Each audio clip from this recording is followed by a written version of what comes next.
the lonely valley. Deep in the mountains lay a valley wrapped in mist and the fragrance of flowers. Its lake was so clear that it mirrored the sky like a dreamy mirror.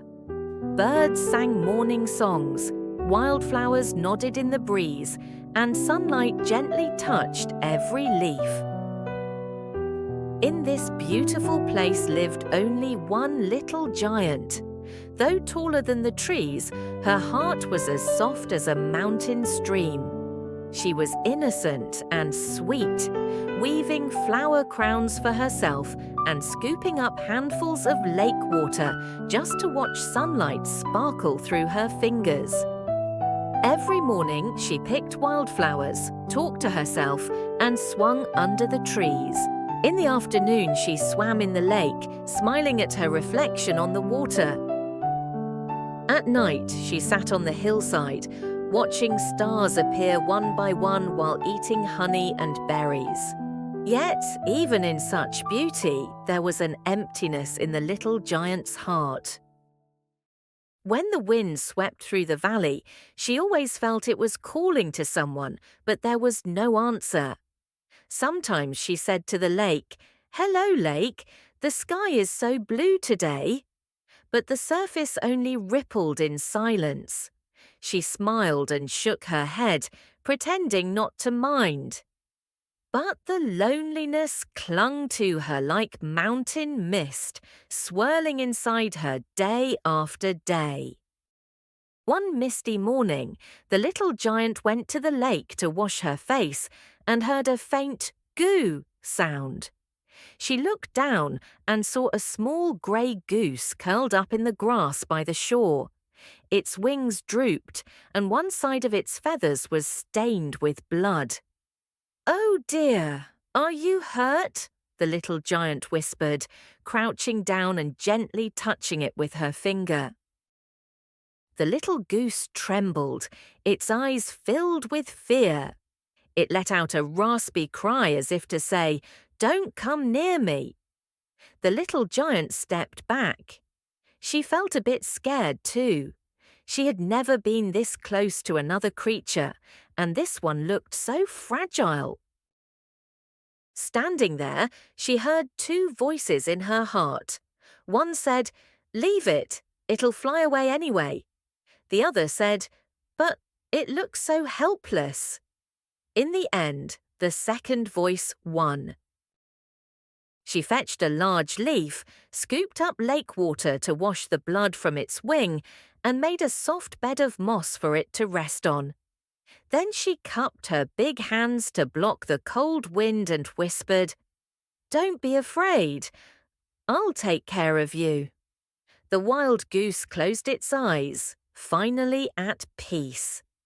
At that moment, a strange warmth flowed through the little giant's heart. She had never been so close to another living creature. Perhaps this was what it meant to have company. Days passed. Every day the little giant came to look after the goose, bringing water, finding food, and smoothing its feathers. She gave it a name, Wind Feather. "Because the day you came, the wind was dancing on the lake, like it carried you here," she said with a smile. Wind Feather's wounds slowly healed. It began to waddle around and even tried flapping its wings over the lake. Watching its efforts made the little giant smile like sunshine. She helped it practice flying, sang songs, and told stories about the stars, the clouds, and her life alone in the valley. Sometimes she swung under the trees while Wind Feather circled above her. Sometimes she picked flowers while it perched on her shoulder and pecked playfully at the petals. Their joy was simple and pure. The little giant never knew the world could be this bright. Her laughter no longer echoed alone in the valley. It was finally answered. One afternoon, Wind Feather brought her a shining little feather, placing it gently in her palm. It was one of its new feathers. The little giant stared at it, then closed her hand around it softly. It wasn't an ordinary feather, it was gratitude. She understood.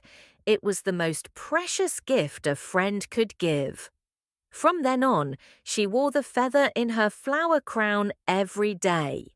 She would smile at Wind Feather and say, "With your feather, I'll never be lonely again." Autumn came. The trees in the valley turned gold, and the lake shimmered with warm light.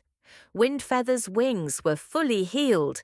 It practiced flying every day, higher and farther each time. The little giant knew it was almost time for it to head south.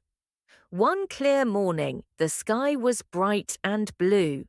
Flocks of geese passed high above, their calls echoing through the valley. Wind Feather looked up at them, its eyes shining. The little giant smiled, though her heart ached a little.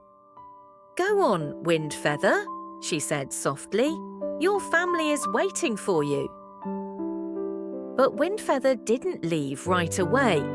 It fluttered to her shoulder and gently touched her cheek with its beak. That touch felt like a tender embrace. "Thank you," its eyes seemed to say. Then it spread its wings and circled once in the golden sunlight, scattering a few feathers that drifted down like snow into the lake. The little giant watched as it flew farther and farther away, her eyes glimmering. The lake reflected her smile and a tear shining like crystal. But it wasn't sadness, it was fulfillment. For the first time she understood. Helping someone could fill her heart with light. Winter passed and spring returned to the valley. This time the little giant planted more flowers by the lake, built nests for traveling birds, and dug small waterways so fish could swim into the lake. The valley was livelier than ever. When new creatures arrived, the little giant always welcomed them with a smile, because she had learned that caring for others meant she would never be lonely again. When she swung under the tree, squirrels jumped among the branches. When she wove flower crowns, rabbits nibbled at the flowers by her feet, and frogs sang beside the stones. Sometimes at night, she still gazed at the sky, and far away, she would see a flock of geese flying past the moon. The one at the front always dipped its wings in a graceful arc, as if waving hello. "Wind Feather," she whispered, her heart full of tenderness. The lake sparkled in the moonlight, the wind murmured through the flowers, and the whole valley seemed to sing. In its song were gratitude, friendship, and love, and the laughter of a little giant who once was lonely, but now embraced the world with joy.